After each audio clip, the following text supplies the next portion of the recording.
Olá pessoal, há quanto tempo? Vamos continuar aqui com o livro Os Problemas da Estética, do Luigi Pareson. Vamos para o capítulo 6, Pessoalidade e Socialidade da Arte. Esse capítulo inicia já com um tópico amplamente discutido, que é o da impessoalidade e o da pessoalidade na arte. É um tópico calorosamente discutido entre o pessoal da área da arte, e vai existir quem acredite tanto numa completa impessoalidade da arte quanto numa total pessoalidade da arte. Vamos começar com essa linha de pensamento da impessoalidade, que seria a arte seria fruto de sua época, de seu momento histórico, do seu grupo, e o artista ele seria apenas um porta-voz desse tempo. Ele não é desse grupo, ele não seria um indivíduo, ele não seria, o artista em si não teria uma vontade própria, ele seria uma força maior. Existiria uma força maior que levaria a cometer o ato da criação, meio que como uma entidade, sabe? Se o artista quer soar universal, ele precisaria se despersonificar para criar algo. E algo que transcendesse, que durasse mais que ele. Só um negócio meio assim, algo como se tivesse um negócio incorporando nele, né? Como se o artista fosse um mero executor de alguma coisa que está lá, dentro dele. Essa linha de pensamento ela tem muito a ver com a ideia de sacrifício, da despersonalização, da renúncia de si próprio, praticamente. E tem um pouco a ver com obras que são criadas por mais de uma pessoa, como catedrais que levam gerações, às vezes, para serem criadas, cidades que elas possuem uma certa beleza unitária ou indivisível. Enfim, esse grupo de obras transcenderia as contribuições individuais e funcionariam quase como uma expressão de uma alma coletiva e impessoal. Mas tem outro lado, o lado daqueles que veem a arte como um aspecto insuprimível da pessoalidade. A tradição romântica, por exemplo, ela tem essa linha de pensamento muito forte. O Benedetto Croce, o filósofo italiano que citamos em outros capítulos, ele defende que a arte consegue ser, sim, pessoal e universal ao mesmo tempo, sem a necessidade da despersonalização do autor. Mas, ao mesmo tempo, ele defende que existia uma diferença entre a personalidade artística e a personalidade do autor. A personalidade artística seria singular e original, e é aquela que vai existir na obra, enquanto a personalidade do autor é apenas a sua figura comum e genérica, a sua humanidade, seja lá qual for. E voltando a essa dicotomia, Pareson critica a linha de pensamento do impessoalismo. Ele afirma que, olha, não tem como mesmo acontecer arte sem mediação ativa e criadora da pessoa. Ainda assim, é preciso que existam, por exemplo, vamos pensar aqui, não tem isso de algo incorporar em você. Por mais que a obra seja coletiva, feita por várias mãos, ainda assim é preciso existir a adesão dessas mãos. É preciso que cada contribuição individual para que um grande evento aconteça, como uma catedral, como pirâmides, por exemplo. Na visão do autor, apesar disso, ele acredita que a obra, sim, que a obra ela tenha vontade própria, mas que ela tenha uma própria lógica interna que leve o artista a executar a obra daquela forma. Mas, ao mesmo tempo, isso não tiraria o caráter inventor, realizador, executor da obra. Até porque parte do artista a iniciativa da criação da obra. Mesmo aquelas obras que são feitas de forma coletiva, elas são formadas pela realidade das pessoas que estão lá executando a obra, e não pela supressão da realidade dessas pessoas. E no fim das contas, a impessoalidade acaba se tornando também uma poética, um programa de arte, uma forma de se pensar e fazer arte dentro de certas convenções estipuladas. Autores como Flaubert e Eliot, por exemplo, recomendavam o uso da despersonalização. Um outro exemplo é o cinema, onde, apesar de a gente ter uma equipe imensa, cada um contribui de forma individual para o projeto, mesmo que através da regência de um diretor que tenta transformar aquela coletividade numa unidade coesa. Entretanto, Pareson afirma que a ideia da pessoalidade da arte do Benedetto Croce, por exemplo, não explica casos como os das contribuições coletivas na obra artística, pois ao conectar a personalidade artística e a obra, isso nos levaria a um conceito que não aceitaria pluralidade. E o que nos leva à conclusão que, bom, pode parecer muito óbvio, mas é essencial. Não devemos desconsiderar a pessoa na construção artística, até porque a arte é uma formatividade, mas também consiste numa presença da pessoa na arte, com sua energia formante, como modo de formar e como obra formada, que foi criada através dessa energia. O autor não se resolve na obra, o autor não é a obra também. Mas o caráter pessoal da obra é insuprimível, que é universal enquanto pessoal e é pessoal enquanto universal. Perdão, que hoje estamos com doenças. A gente falou, continuando, a gente falou sobre pensadores e falamos um pouco sobre as formas de pensar a arte que alguns estipularam nos capítulos anteriores. Mas não nos debruçamos muito em sua influência no pensamento da época e do local que estavam inseridos. O pensamento do Benedetto Croce, por exemplo, foi muito vigente da Itália durante muito tempo. A ideia do caráter individual e autônomo da arte, como obra do gênio, algo novo, e não resultado da massa de coisas do seu ambiente, separada dos outros valores da vida. E por ter passado tanto tempo com um pensamento vigente, depois de um tempo passou-se a ser uma linha de pensamento muito criticada e até mesmo rejeitada. E a influência de uma época também influencia o pensamento em torno da arte. Um exemplo pontuado pelo Parenson, no meados do século XIX, como o positivismo via a arte de forma bastante determinista, vendo a arte como um mero documento da sociedade do seu tempo.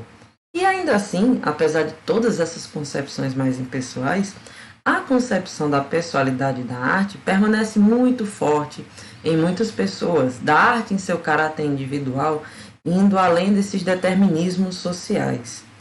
E, mais uma vez, é preciso enfatizar que isso não significa que um pensamento ou outro esteja errado. Eles se tratam de poéticas e, como tal, devem ser entendidos. São programas de artes, formas de pensar e de se entender a arte, de entender a produção artística, dando normas e regras específicas a ela. A gente já vê em outros capítulos que não é função da estética ser normativa nem definir regras, mas isso se encaixa perfeitamente no conceito de poética. O que não se deve achar apenas é que isso deve ser usado para legitimar uma linha de pensamento acima da outra e acreditar que uma delas é uma régua que irá regular todas as outras. Nisso podemos afirmar que sim, vai existir em algum nível algum condicionamento social na arte, mas que, por outro lado, a arte também terá uma grande capacidade de ser pessoal e inventiva. Até porque nem deveríamos pensar no substrato social e pessoal da arte como coisas opostas. O social e o pessoal não deveriam ter essa dicotomia, essa diferença. Até porque o caráter pessoal e social da arte ele coexiste ao mesmo tempo. O ser humano possui criatividade e inventividade, mas isso não significa que essa inventividade seja absoluta, que inventa as condições completamente e que inventa todos os materiais. Se entrarmos excessivamente no mérito social da arte também, nós vamos cair no determinismo. E se entrarmos excessivamente no mérito pessoal, entramos no aspecto de uma criatividade absoluta, que desconsidera as condições sociais e desconsidera a própria condição humana. E no fim, vai muito da utilidade e do que a pessoa quer entender dentro do contexto da arte. Se você busca entender a arte num contexto mais sociológico, não há nenhum porém de se olhar para a arte com um olhar puramente sociológico. É apenas importante que se entenda que uma coisa é uma coisa, outra coisa é outra coisa. Sociologia da arte não é estética. E vale salientar que, dentro de toda essa discussão, que a própria sociedade possui um caráter artístico. A vida social exige nossa vida social vai exigir, uma certa inventividade, e parte dela pode ser ocupada pela arte em diversas manifestações distintas. Na visão de Pareson, todo momento da vida social implica em um exercício de formatividade, e algum desses podem levar a atividades artísticas. Assim, vamos ter casos onde ocorre uma origem social da arte, por exemplo, a arte sacra, artes ligadas à religião. Outras descritas pelo autor, por exemplo, que tem uma origem social, é a decoração e a vestimenta. Por outro lado, existe também o caráter social da arte, e o autor cita como exemplo algo que ele chama de arte popular. Essa arte seria algo que não é exatamente feita pelo povo, mas ela tem o povo como assunto e ambiente, nasce dele e é feita para ele.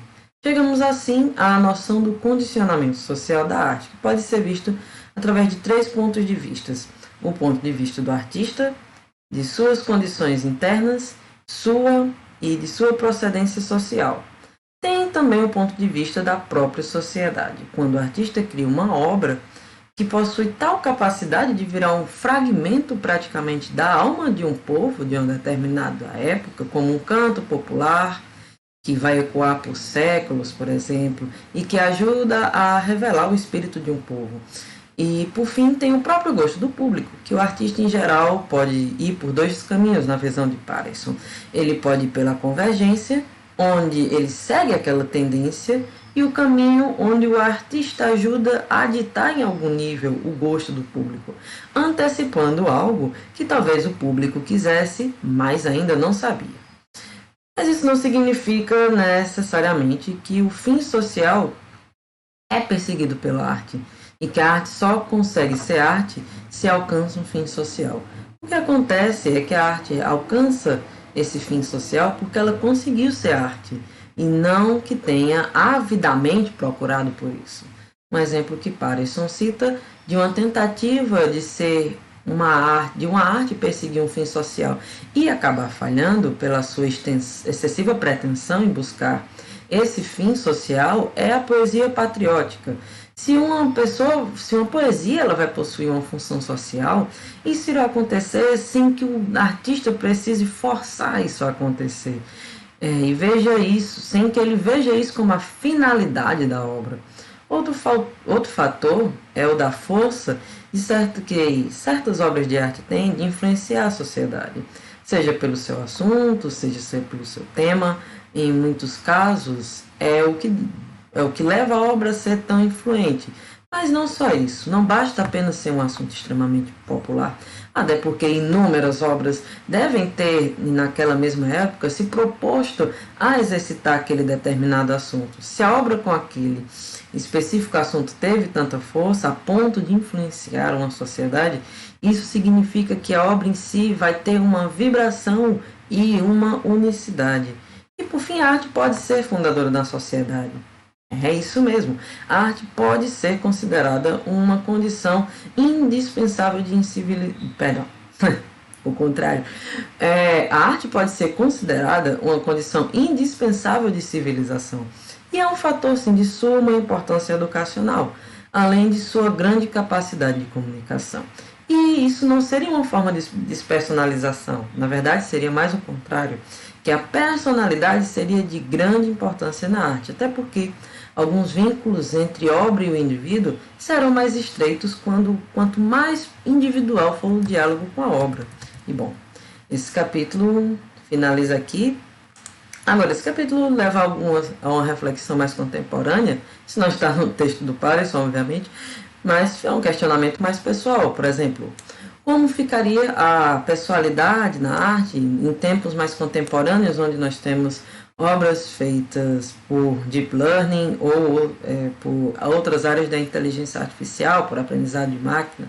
Será que uma música criada por inteligência artificial, onde estaria a arte dela? No código, na obra, na execução? Bom, esse questionamento nós não podemos deixar para o Pareson. Cabe a nós contemporâneos fazermos essa discussão. E é isso aí. Até o próximo vídeo.